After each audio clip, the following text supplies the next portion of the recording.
Hey, what's up everybody? Awall here with another Shadowgun War Games guide video. This one's for Sara, the support character in the game. She's a robot, and if you're thinking this is a support like Mercy or something from Overwatch, you're wrong. It's very, very different from that. Her two abilities are Healing Blast, which is basically a healing grenade with 2 charges, and then she also has a shield protection dome, which is very similar to like Winston from Overwatch's dome that he drops, protecting you and your allies. Your heals both you and your allies, which is really fantastic. But one thing I like that they've done with this support character is they made it so that, you know, your only weapon isn't just some crappy pistol. Instead, your primary weapon is a rocket launcher, which is amazing. And then the rocket launcher, you're going to only have 2 shots per, reload with the rocket launcher. And you're generally going to want to shoot at people's feet with the rocket launcher. So if you're terrible at aiming in video games, the rocket launcher could be an interesting option for you to help you hit more consistently. Aiming on mobile can be difficult. And then if you get in close quarters with somebody, you want to focus down one target. Here is an option for you. Definitely need to heal. Here's an option for you. It's the SMG, which you have unlimited ammo on.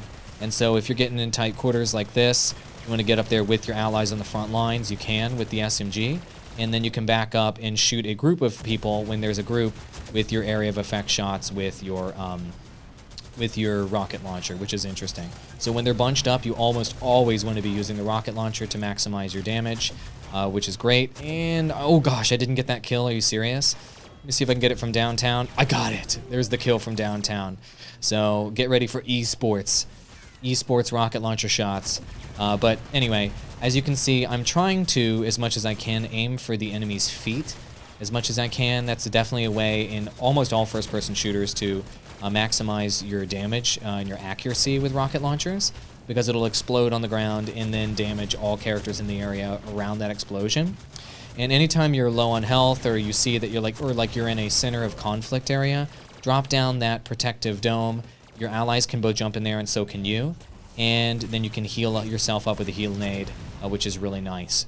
The damage on the rocket launcher is okay. It's not great, it's just okay. I actually prefer using the SMG with this character, simply because the rocket launcher damage is so weak. Unless you actually hit somebody directly with the rockets, when you do, as you can see right there, it does insane damage if you actually like connect with their body with the rocket launcher. If you don't actually directly connect with them, it's going to take 3 to 4 shots to kill someone. Whereas with the SMG, because you have 2 heals and you have a healing dome, you'll probably have an ally next to you all the time. You can be pretty effective with the SMG. So I'm going to try to 1v1 the Slade with no heal. Let's see what happens. Oh, my ally came up there and helped me. But you can 1v1 people because you've got 2 healing nades that you can use on yourself and a healing dome, so you can kind of play with the area that you're working in. So notice how I healed my ally there. Now that I'm going 1v1 with him, notice how I kept him outside of the dome. And I used, you know, if that was a human player, I would have used that dome to my advantage. I didn't need to there. So once you're seeing groups of enemies like this, then you can shoot the ground and hit 2 of them at the same time, which is nice. And if you don't want to expose yourself, on a corner or something like that, the rocket launcher can be nice as a nice option to kind of shoot around the corner, do damage to the enemy team, but not actually expose yourself to get yourself killed, which is cool. So that's the basic gist. Now, with this support character, you're not going to want to pick up any heal packs, probably. Maybe in a rare case you can pick up a heal pack, but generally speaking, you have 2 that you can use on yourself. So a lot of heals in a lot of games can only heal their allies. They can't actually heal themselves.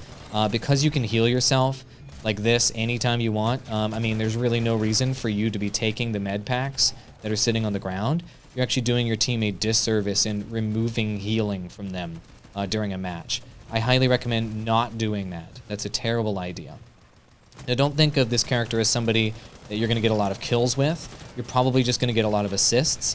And generally, if I had a good Slade on my team, for example, I would recommend that you tag along with either the tank or an assault like Slade, and just be attached at the hip the entire game with them, and just follow them around. Like their Slade, I'll just do it right now since I'm talking about it.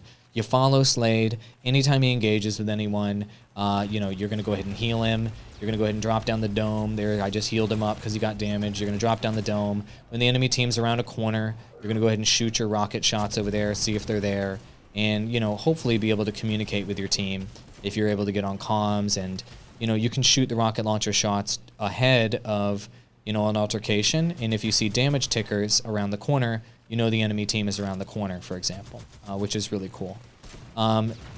So, yeah, that's pretty much the gist there. Notice how much damage I did when I shot him directly, and I actually connected directly with this character model. So definitely try to do that when you can. But, you know, it's going to be really hard with the rocket launcher to shoot anybody that is at an elevation above you. Generally, you know, you're going to want to shoot from above people down onto them so you can hit the ground below their feet. So that's generally rocket launcher best practices in any video game. Shooting up, you know, it's almost impossible to hit somebody with a rocket launcher shooting up because you have to hit their body. You have to hit the tiny sliver of ground below their feet that you can actually access, like on the corner, etc. So when you're shooting up the stairs, it's really hard to damage somebody on the stairs, for example. So don't shoot with the rocket launcher up, only shoot with the rocket launcher down. That's definitely the way to go. If you're shooting up, just grab the SMG, just start firing up the stairs, firing up to that area, and then you can, more likely you'll do damage and actually connect with somebody that's there. When enemies are going for healing packs, as Sara, go ahead and drop your shield down on top of the healing pack and just stand on top of it and just dominate it. And get your assault to stand on top of it and make them come to you and try to take it from you. And if they damage you when they come inside your bubble, you'll end up taking the healing pack from them. Those are just some tips for Sara. This is a really fun support character with a freaking rocket launcher. If you want more Shadowgun War Games, be sure to subscribe to the channel. I'm doing a guide on every single hero. Adios, amigos. Good luck, Shadowguns.